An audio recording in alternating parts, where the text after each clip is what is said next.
So turning an online store into a catalog on Hostinger website builder. So what you're gonna have to do here is select your website, and then from here we're gonna first hide the add to bag button for the product, right?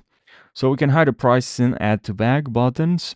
So we're gonna have to go here to online store, from here manage store, and then what we're gonna have to do here is to go to product, and then for this product here I should have this button, add to bag button for the product, and I can just I'm gonna have to disable this.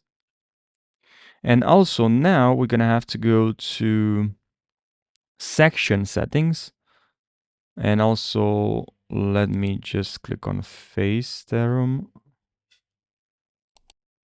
and I'll select here, all right here, no buy.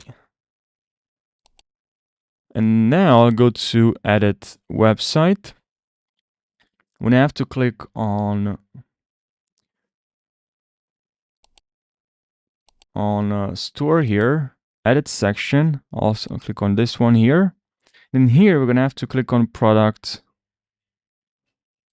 So not here, sorry. So here in product quantity, so when we click on product quantity, make sure you disable this as well, okay? And apply to all, glow online. Now visit site, and then from here to store, as you can see, there's no option to buy. So now it's just a catalog. So I hope you found this video helpful. Thanks for watching, and subscribe for more tutorials.